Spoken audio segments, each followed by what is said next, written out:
Roger and I ditched the other granny and headed to Newburyport, Massachusetts for a romantic getaway. We had a reservation at the historic Essex Street Inn. The original building was built in the early 1800s as a stable. The building was expanded and became an inn in the 1880s. After checking in, we headed to Plum Island Kayak, where we had a reservation for a kayaking trip up the Merrimack River.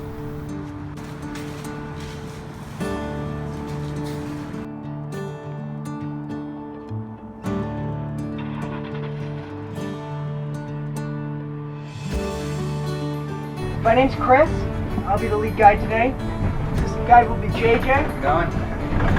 We're going to be going from Rocks Village in West Newbury down to Larry's Marina in Amesbury. It's going to take about 2.5 to 3 hours. We should be pulling in right at 12:30. Nice.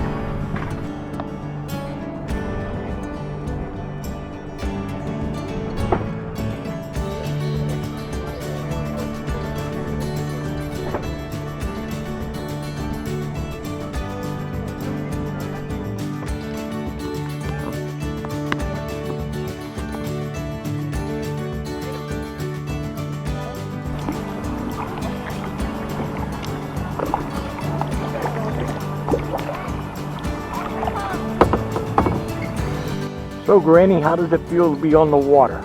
Feels great.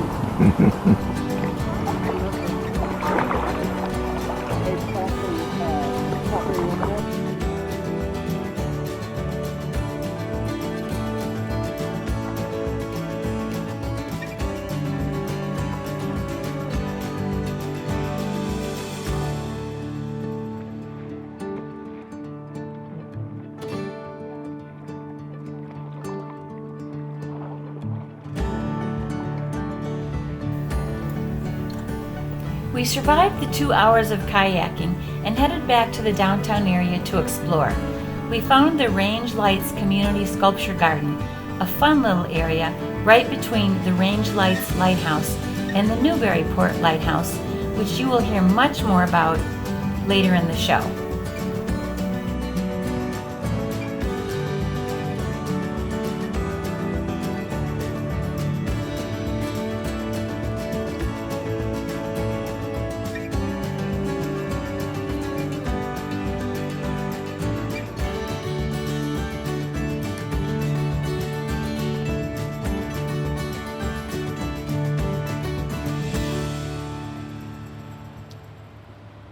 So we're here today with Jamie Highland, who's an old friend of mine. Believe it or not, we grew up together in Maumee, Ohio. We were in the same church youth group, as I recall. Yes. Yeah. It was way back. Way back. We're not talking about how many years. Well, my 50th class reunion is about 2 weeks from now. Oh man, that hurts. Mine was last year. So Jamie, it turns out, is it president and the founder of the Lighthouse Preservation Society. Okay, I wanted to get that right. Yeah. Lighthouse Preservation Society. So tell me a little bit about that and how did that come about that you founded that? Yeah, and initially I had a grant to document all the lighthouses in New England for a museum in the Boston area. And basically what happened at that point is I did get the grant, and the very first thing I got was actually a brand new motorhome to travel around in for 2 years. And I got a pass from the U.S. Coast Guard Admiral to visit all the lighthouses and to get me out to all the offshore ones as well. So at that point, that was in the 80s, so that was the decade in which all the lighthouses were going to be automated. The goal was to have them all automated by 1990. Oh, okay. And and I started the project in 1982. So, and it was out of my concern when I learned all this, that this was going to be the end of an era. It was going to be the last of the lighthouse keepers. At any rate, I was out on the road for about a year and a half to 2 years, and got out to all these lighthouses. And had some great adventures getting out to them. There's about 175 lighthouses just here in New England. About half of them are offshore. Oh, that many. Yeah, it's really a pretty large number. In fact, we're the largest concentration of lighthouses in North America. with the United States. So at any rate, after being out in the field for a few months at least, I began to see that there were some issues. The Coast Guard was very anxious to get these automated. They really had no plan as to what they're going to do with the lighthouses after they were closed down and their personnel were taken out. They were running out of money. At that time, they were considered to be the poor stepchild to the Pentagon, and the technology was changing. So they weren't so reliant on the lighthouses anymore. They had GPS and LORAN and everything. So lighthouses were kind of slipping down the totem pole of their priorities. And furthermore, they had no mission for historic preservation. Most of the lighthouses were not on the National Register of Historic Places. I discovered, to my shock, and they all qualified. And so, anyhow, out of my concern in seeing what was happening, I actually ended up talking to my neighbor at that time. I was living in Gloucester. In fact, her dad was with the Department of Transportation at that time, which had jurisdiction over the Coast Guard. And she knew her way around politically in Washington and such. And so when I showed her the pictures, I said, I saw the deterioration and everything. I mean, they're closing up the buildings really tight to prevent vandalism, and for good reason. Yeah. But they weren't allowed to breathe, and so I get into these buildings and like huge sheets of paint and plaster just rolling off the walls and the ceilings because they're trapping all the moisture. And of course, you get bacteria and kinds of fungus and everything too going on, and so they're really killing the buildings. And I was very concerned. So she said, you really ought to talk to our congressman. We have one here in Massachusetts that is on the Coast Guard Committee. So she lined things up, and we went down to Cape Cod and met with the congressman down there. And he saw my pictures, heard my story, he said, yeah, we got a problem here. I want you to come down to Washington, D.C., and we're going to have a congressional hearing on this. So, wow. Good. So in the meantime, while we were in Washington, we ended up linking up with the National Park Service and developed a grants program for lighthouses. And part of the stipulation was that we did get a $3 million grants program through Congress at that point. Excellent. And that was matched many times over by numerous lighthouse groups all over the country.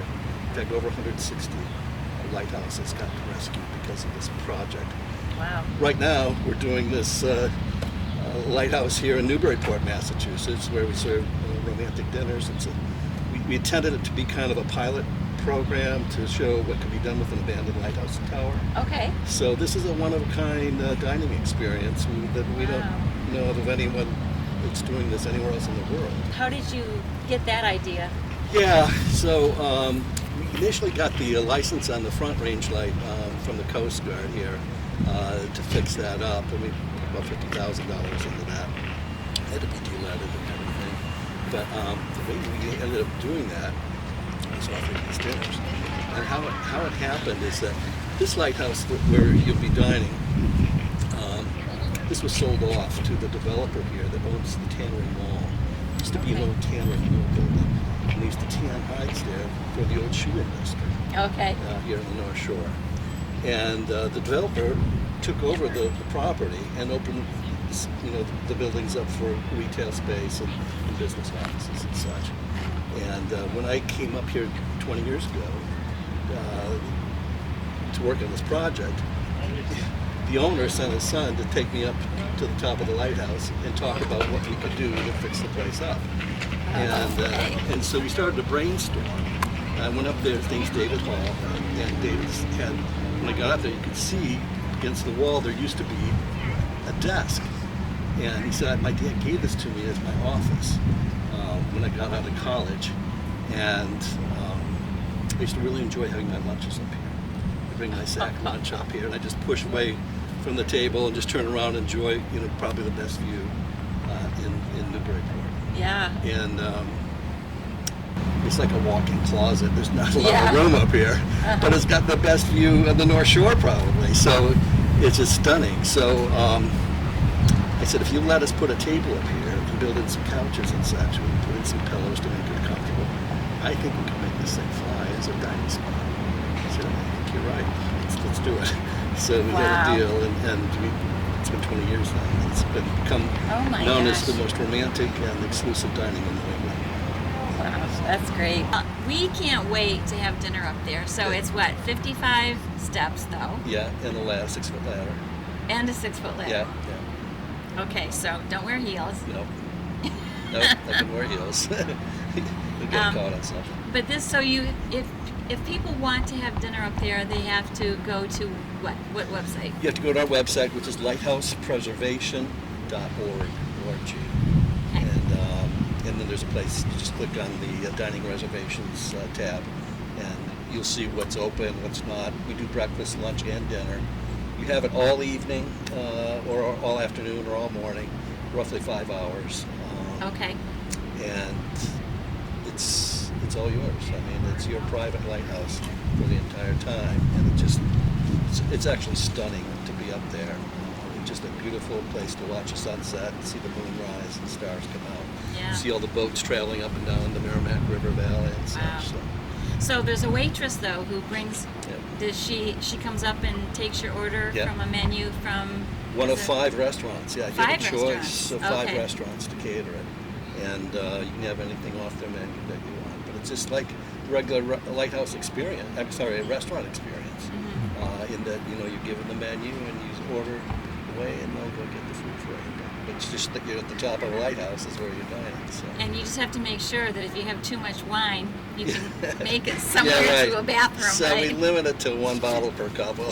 So for that very reason. So. Yeah. But people can come down the stairs and find a restaurant or something nearby. Yes, use the we have facilities. actually 3 restaurants within easy walking distance, just a couple of buildings over, and you can use their facilities for the restaurant. Yeah. Well, I think it's an awesome idea. I'm so happy that it's raising money for such a great cause, Yeah, and I thanks. can't wait for dinner tomorrow night. Well, I think you'll enjoy it. We It'll be will. fun. Thank you so much, Jamie. You're welcome so much. Take care. Good to see you again after all these Good to years. see you too. All right. Take care. Oh my goodness, who would have guessed? Yeah, I know it. All the way, well, Amazing. halfway across the country. For our first dinner in Newburyport, we went to Michael's Harborside. The food was great and the view was spectacular.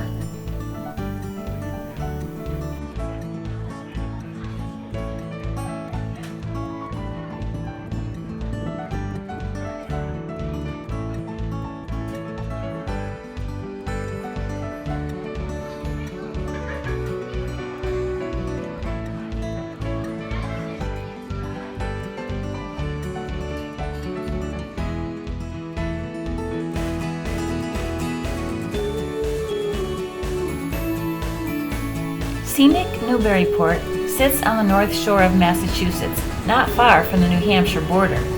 It was first settled in 1635 and was part of the town of Newbury until 1764. It was incorporated as a city in 1851.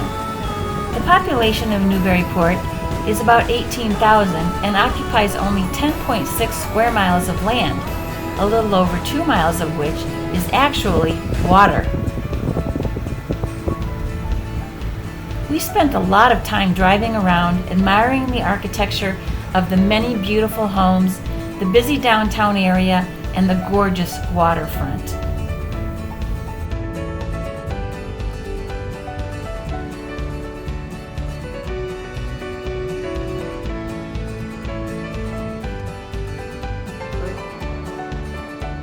This is the tannery.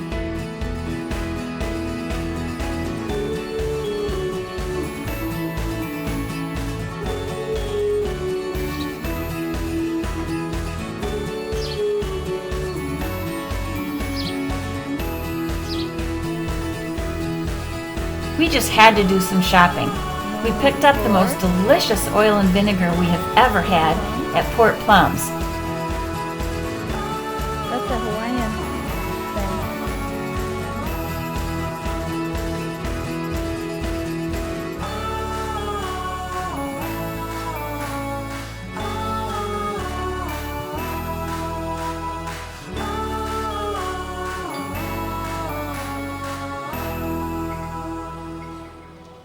Wow, this is great.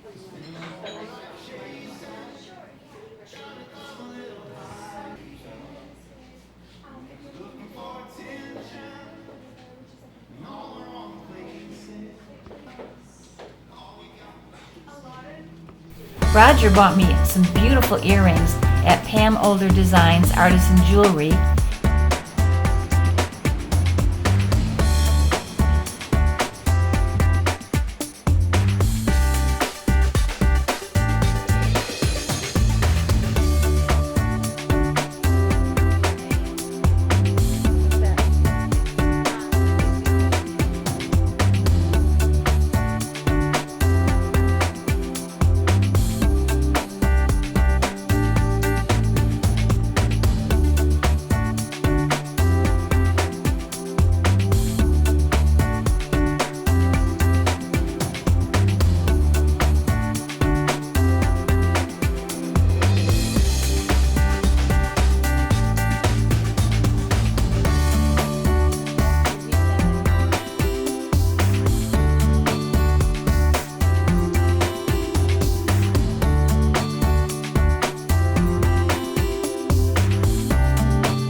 And we picked up some wine and beer for our lighthouse dinner at Leary's.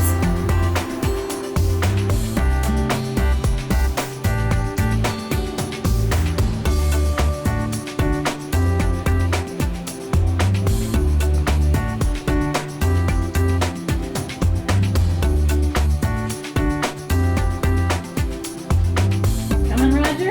I'm coming. Okay, we're going up 55 steps to the top of the lighthouse.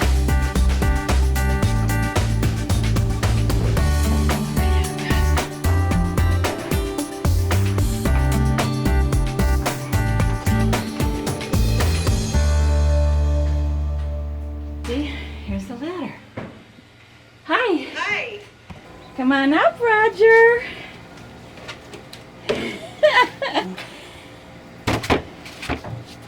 That wasn't so bad. That's what you think. Hi, Robin. Hi. How are you? So how many times are you going to do this tonight? Just once. Oh, you can Just climb the stairs? Up and down. It depends on how much food you're eating. We'll try not to eat too much. Okay, Roger's going outside to take pictures. Oh my goodness. Ooh.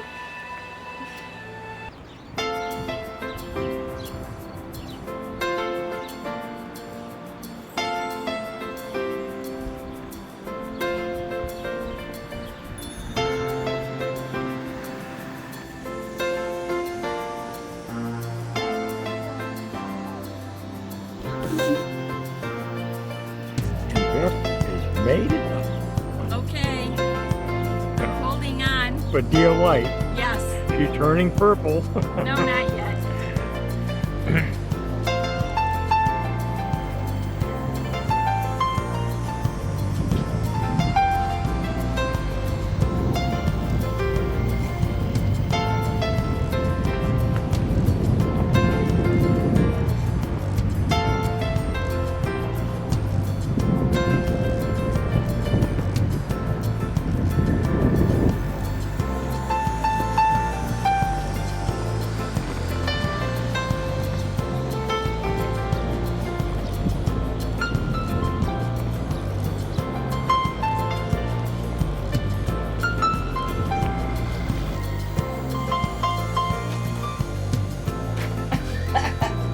Come on, old man.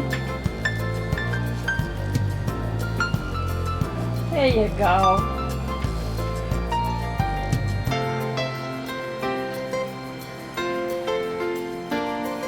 They gave us binoculars too. There's air conditioning up here.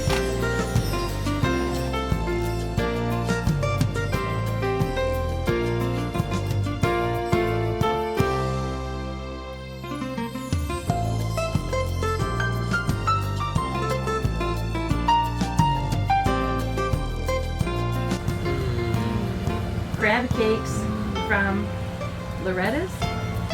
Delicious. Yeah. Yum. Right. Here's two. Dinner at the top of the lighthouse. And to us. and to us. Happy anniversary. Happy anniversary. Happy birthday.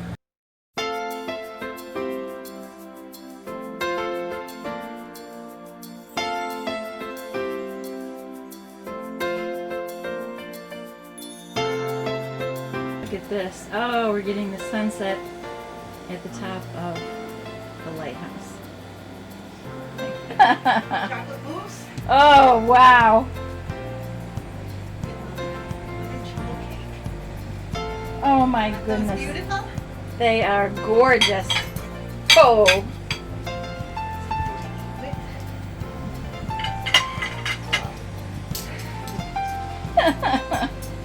I don't envy you this, Robin. You're doing a What great else? You gotta job. have more for me.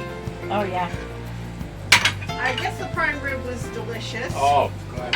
Everything was really good. Let's go. Well, you will. Cozy Essex Street bed, not sleeping up here. Oh, you were, I huh? don't know, because they're just so fun to watch them roll in. Yeah. Really? They really are from up here. It's incredible to watch. Just a sliver of light over the Oh, horizon. yep, there it goes. Going, gone. Almost. Still there. Thank you, Robin.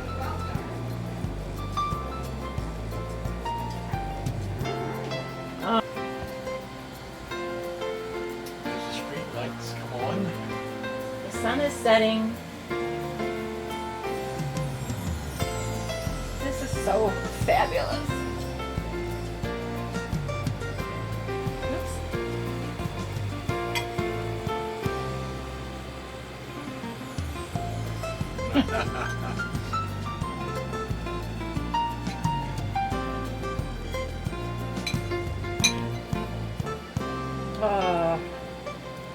Here it goes.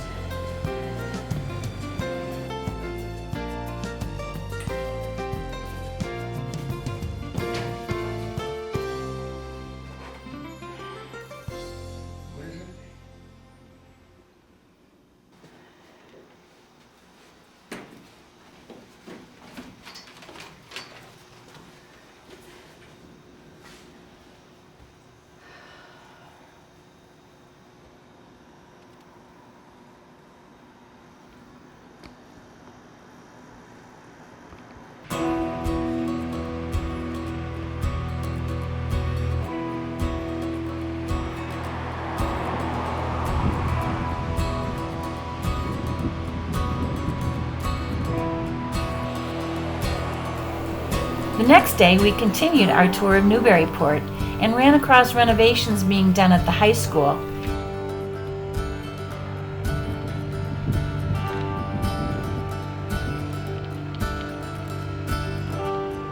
Met an old friend from Scituate, Phoebe Longborg Lewis, and her son at Souffle's.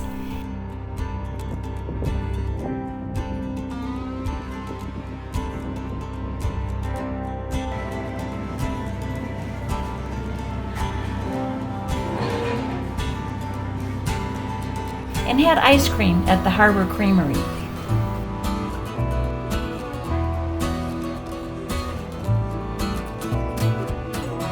What is that, Roger? Coconut pineapple. Yeah? I have ginger yogurt.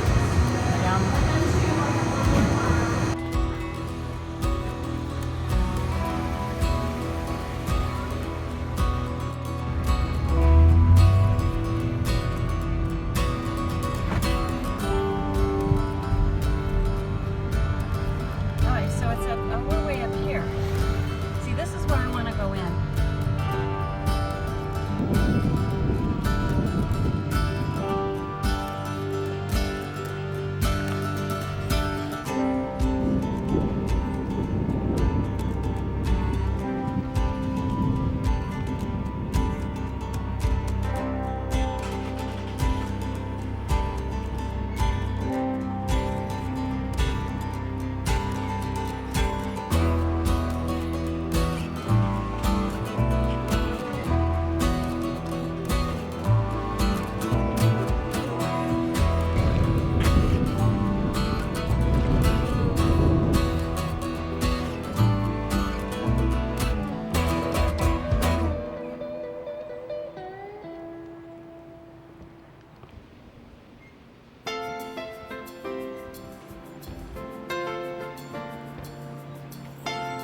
Built by Michael Dalton around 1746, the Dalton House is one of the best preserved Georgian houses in the city. So this is Don Pollard, and Don's grandfather had a factory here in the old, what's the name of the building? It's a custom house. The Custom House. Custom house. Right. So he's going to tell us a little bit about the history. So The Robert Mills designed the custom house 1834. I came to Newburyport to view the site. But my grandfather's ownership, he with partners purchased the building in October of 1922 Okay. until they had to shut down Chapter 11 February of 1935. Oh, so what kind of a factory? Wood heel. Wood heel, for like shoes. a shoe heel. Yes, Okay, for all types of shoes. okay. One of the things he did, and he didn't get the patent in time, but he made what they were calling a slip shell, which went back on the back. This is your back of the shoe, and this is the heel. This would clamp on, so you wouldn't scuff your shoe. The heel. Oh, so in '72 that it was abandoned It had been since your It had grandfather been- left? Yeah, after he lost it, it was sold at auction to two people from Somerville, and they in turn sold it to somebody in Newburyport, who Okay. used it as junk. Junk? Maybe they had it Like a warehouse? warehouse. Yep. Okay. There was pieces of submarine in there. This whole back Oh. area, there's a photo that shows the whole back of this all covered. Trash.